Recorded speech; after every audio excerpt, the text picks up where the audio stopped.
میں ایک مرتبہ ایک جگہ تقریر کر رہا تھا اور مغرب کی عورت کا جو تصور ہے اور مغربی دنیا میں عورت کو جس طرح برسر بازار لایا گیا ہے اور یہ آزادی نسواں کی تحریک چلائی گئی ہے، اس کے خلاف بیان کر رہا تھا۔ اور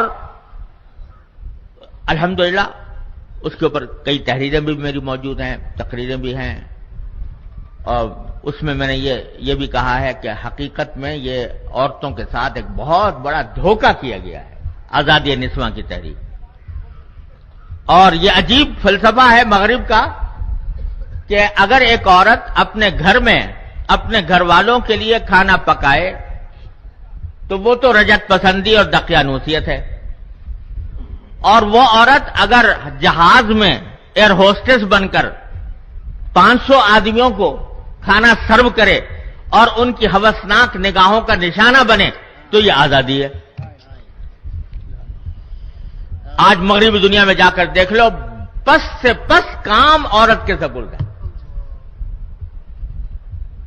کہنے کو تو یہ کہا گیا کہ ہم عورت کو اونچا باہر نکال رہے ہیں، اس کو اونچا مرتبہ دینے کے لیے تاکہ وہ صدر بن سکے، وزیر اعظم بن سکے، لیکن صدر وزیر اعظم تو کتنی بنی، لیکن لاکھوں عورتوں کو سڑکوں پر گھسیٹ دیا گیا۔ وہ نچلے سے نچلا کام ان کے سپرد ہے۔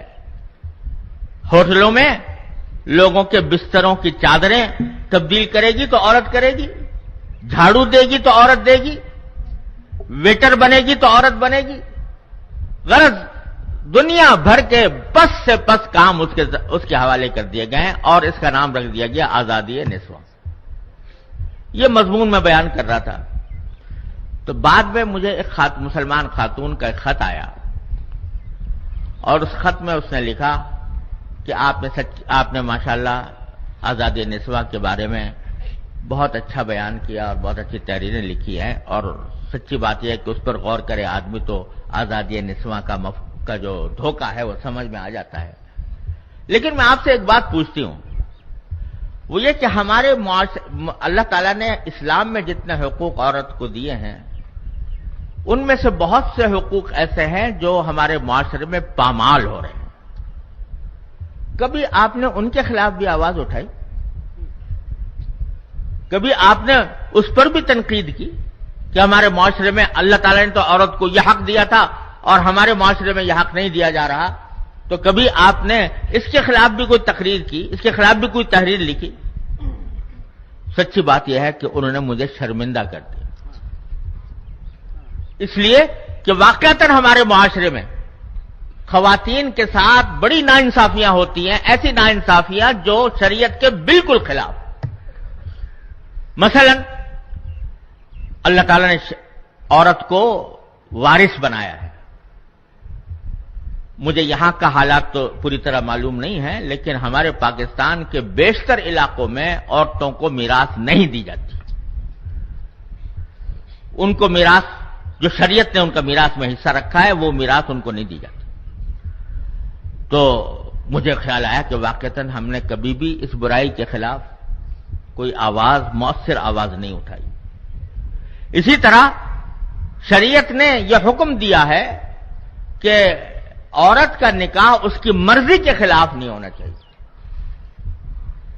صاف صاف احکام ہے نبی کریم صلی اللہ علیہ وسلم، البکر تستأمر فی نفسہا، کسی عورت کا نکاح اس کی مرضی کے خلاف نہیں ہونا چاہیے۔ لیکن ہمارے بہت سے معاشروں میں عورت کی مرضی لینے کا کوئی تصور ہی نہیں ہے۔ باپ نے کہہ دیا، جس جگہ نکاح کر دیا تو کر دیا، اس کو بولنے کا بھی حق نہیں، اس سے پوچھا بھی نہیں جاتا۔ بہت سے معاشروں میں یہ صورتحال ہے، اور اس کے بہت ہی بدترین نتائج ہمارے سامنے آتے ہیں۔ لیکن اس برائی کے خلاف ہم نے آواز نہیں اٹھائی۔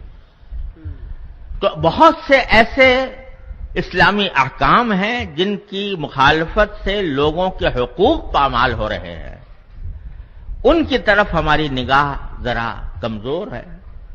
اور جب سے اس خاتون نے مجھے متوجہ کیا تو اس کے بعد الحمدللہ کچھ توفیق ہوئی اس موضوع پر. پاکستان میں یہ وبا بہت ہے، سرحد اور پنجاب میں خاص طور پر، اور سندھ میں بھی. مجھے یہاں کے حالات کا پتہ نہیں ہے.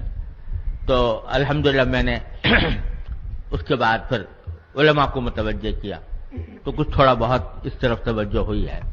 تو عرض یہ کرنے کا منشا تھا کہ علماء کرام جو ہیں وہ امت کے حکیم ہوتے ہیں، ان کا ہاتھ امت کی نبض پر ہونا چاہیے، اور جہاں جہاں خرابیاں ہیں وہ کسی بھی ماحول میں ہوں ان کی طرف توجہ دینے کی ضرورت ہے، اور علماء کرام کو اس کی طرف ان خرابیوں کی اصلاح کی فکر کی ضرورت ہے.